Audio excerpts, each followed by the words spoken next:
Good morning. Thank you for joining me in this morning mindfulness practice. Let's pretend that it's a beautiful sunny day and we're getting ready to go to the beach. Imagine that it is so warm outside. You have to remember to take your sunscreen.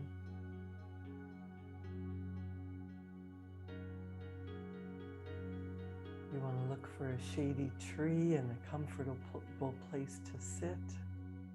And take a deep breath in.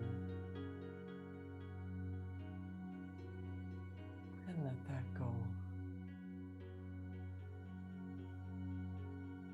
Your mind is the most powerful thing. It can be used to create what you want, or it can continue creating what it already knows.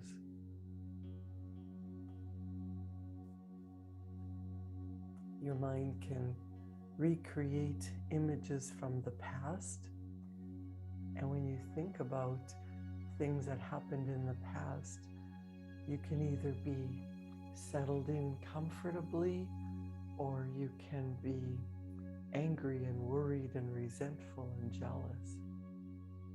All of those lower energy feelings contribute to how you feel, how you think, how you act. It's so important to visualize as much as possible how you want your life to go. Take a deep breath in.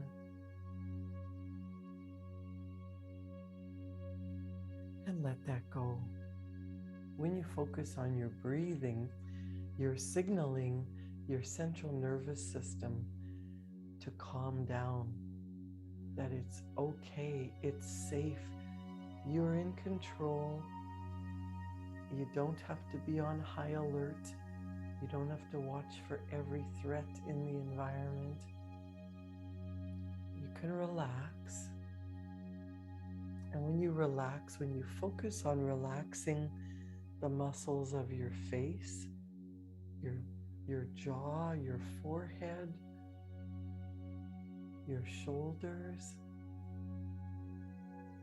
you can tell your body that it's safe and comfortable and relaxed and creative, and visualize a beautiful sunny day walking along a beach or whatever is most important to you.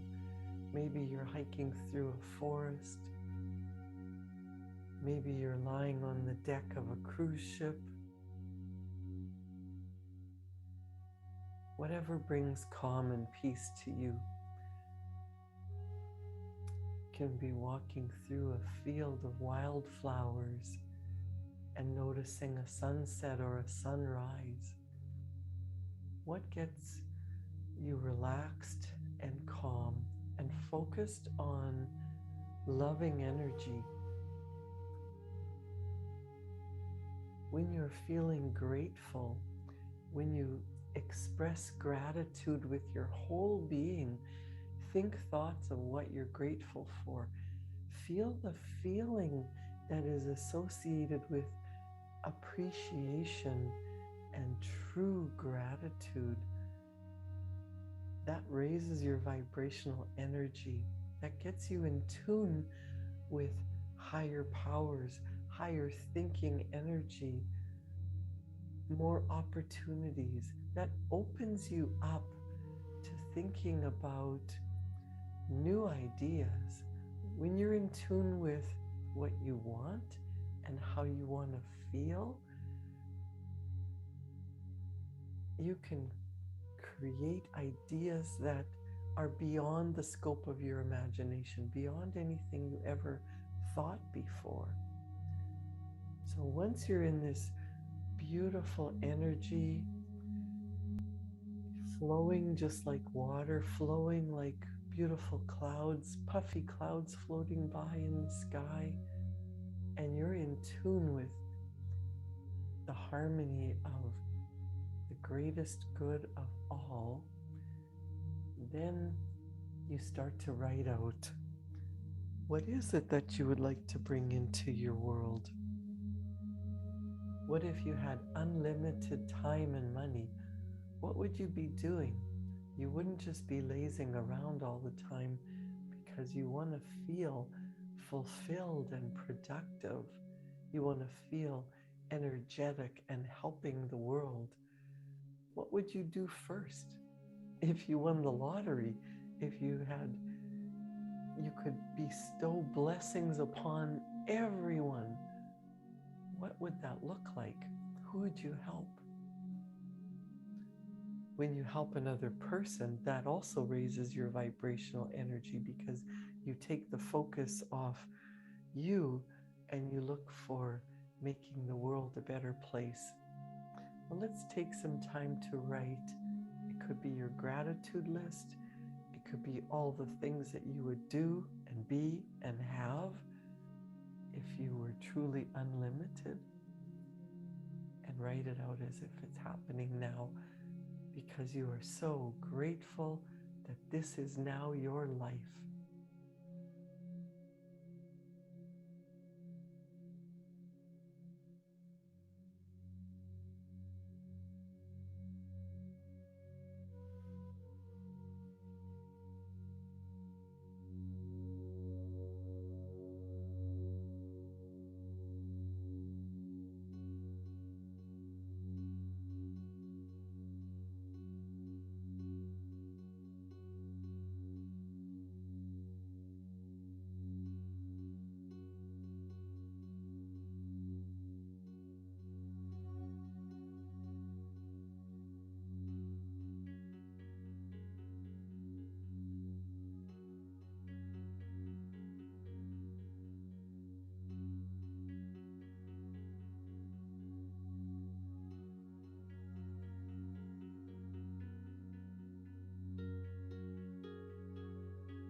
Good morning again, and thank you for joining me in this morning mindfulness practice. Getting calm and quiet and in a relaxed state, and then spending time writing is the most important thing that you can do to create the reality that you want. We think that as we're thinking and taking action, or taking action over and over and over, and sometimes not thinking, that's getting us a different result. It's getting us to our goal. But our subconscious mind, the part that we don't see, the part that controls all of our actions, is really in control of our life. And you'll find that you're going along trying to do something new, and then you get pulled back to the old. That's because your paradigms are deeply buried, and all of a sudden you find yourself doing something that's taking you back to the old way.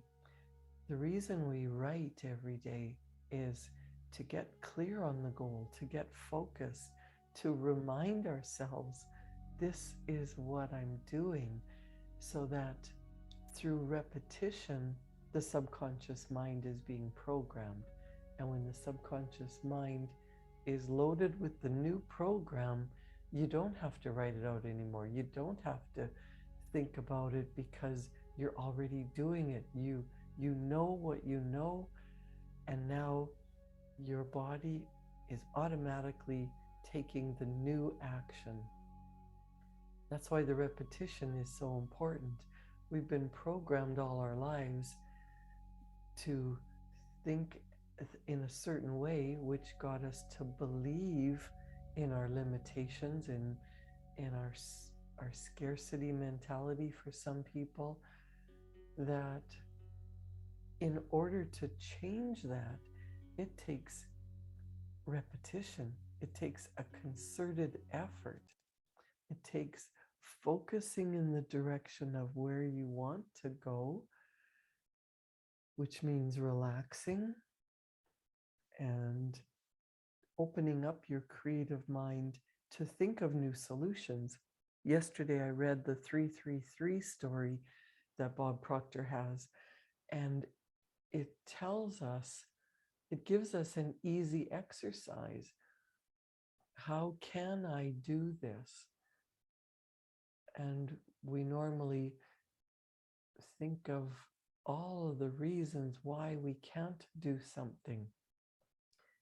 Well, if you write 333 at the top of a page and divide the page in half, and on one side put why I can't, you could come up with 1,000,000 reasons why you can't do something, why you shouldn't do something, why it won't work. How about putting an X in that column, and any idea that comes up why you can't do something, there's no room to write it down. On the other side, if you write how I can, it might take a little while to start thinking of some ideas of what you could do. And sometimes if you just have a brainstorming session and write down any and all thoughts that come to you, some of them look impossible, and some of them are the ones that will actually get you to your goal, because you never had that idea before. It is seemingly impossible, but if you write it down, that idea came to you out of the blue. Maybe that is the idea, and maybe it's not today, right now, but if you keep writing down all the reasons why you can do something, all the ways you could possibly do something, ideas get generated from new thoughts in a new vibrational energy, visualizing an end goal, how you want to be living. And then as you write, things start to come up that never were an idea in your head before. When you have a thought, write it down. As you focus on it, instead of, nah, that'll never work, just write down the next idea and the next idea. And you will start to find a thread of an idea that when you put it all together, all of a sudden you are doing something that you thought you could never do before. Or you've connected with people who help you do something that you never would have done in the past. That's how you start to get what you really want. That's how things move into form, by changing your thoughts and your feelings and your actions. You can't get the big, beautiful goal that you desire unless you take action, unless you're thinking from that new place. We have to start using our higher faculties. Bob Proctor tells us that thinking is our highest function.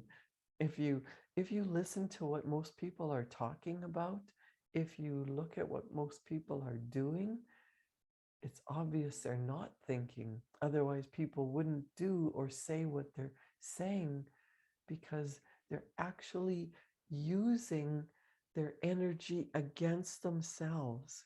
They're holding themselves in the place where they don't want to be. They're beating themselves up. We don't want to do that to ourselves anymore. And mental activity does not constitute thinking. Thinking is where you truly open your mind up. You can't open your mind unless you start to block out some of the distractions that are going on in the outside world.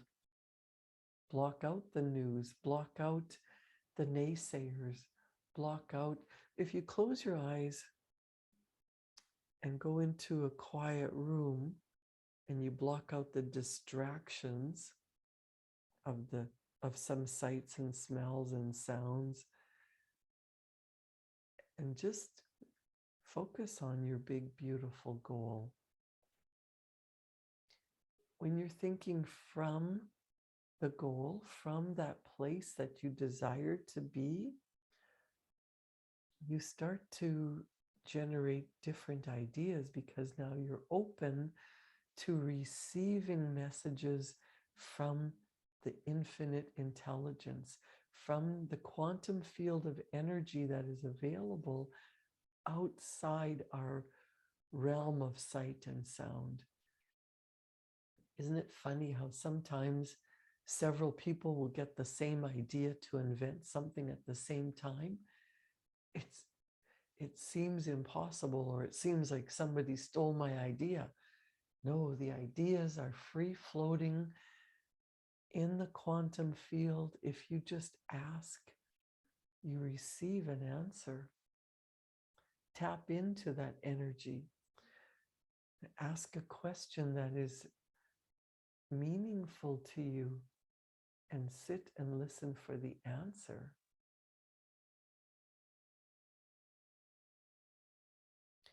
We want to start to really develop our higher mental faculties. What we're working on in lesson 5 is developing our higher mental faculties. We have these mental tools of perception, will, reason, imagination, memory, and intuition. Developing these faculties will transform your work and personal life with ease. These are not things that were taught in school. These are not things that we develop in our lifetime. People who have a strongly developed intuition and pay attention to their intuition and follow their intuition create fantastic things for the greater good of all. Your intuition is what protects you when you're walking down the street and you get a funny feeling, you get a gut instinct. Don't go down that alley. That's your instinct protecting you from danger. or sometimes you just get an idea to go to a different coffee shop. Follow that hunch. Maybe that's where you'll get a new idea or meet a person. Who knows? That person could introduce you to the love of your life. That person could introduce you to a new concept, a money-making idea that you never had before. So when you get a hunch, when you're in a relaxed, calm state, and you get an idea from your intuition, from that infinite frequency that is way above what you would normally see and hear and smell and taste and touch, pay attention. Let's start to develop our higher faculties. Your reasoning factor gives you the ability to reject anything that comes in from the outside, and you can reason.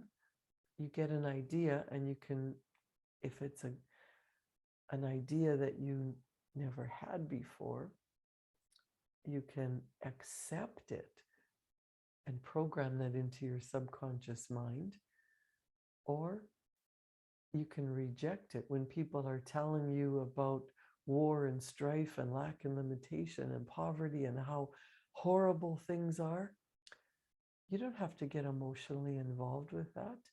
You can consciously reject the idea. You don't have to fight with the person or try to dissuade them or tell them that, oh no, we have a wonderful life. Just don't accept what they're telling you. Don't let it get planted into your subconscious mind. When we're not thinking, when we're sitting in front of the television and all these messages are going in, they are being programmed into our subconscious. Messages from the outside world are being programmed into our subconscious mind. You can consciously decide if that's something that you want to accept or something that you want to reject. The beautiful thing is, and the crazy thing and the challenging thing is, your subconscious mind does not have the ability to reject the idea. So whether you want to climb Mount Everest or build a retreat center or start a new business or meet the love of your life, your subconscious mind cannot reject.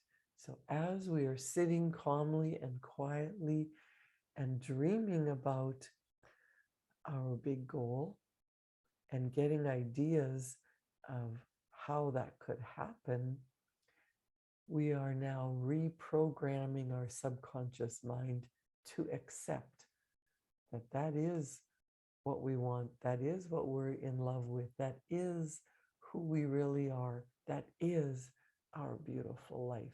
That picture is meant for me. And when you program your subconscious mind, you do start to take the actions of that person who has that goal. You become that person, and then you're automatically thinking and feeling and doing what that person with that goal has already accomplished. It's not magic. It works by programming your subconscious mind. We do that through repetition, through becoming the person who has the goal that we say we want. So let's create the world that we want. Have a wonderful day. I will see you back here tomorrow morning at 7. Thank you for joining me in this morning mindfulness practice. Have a wonderful day.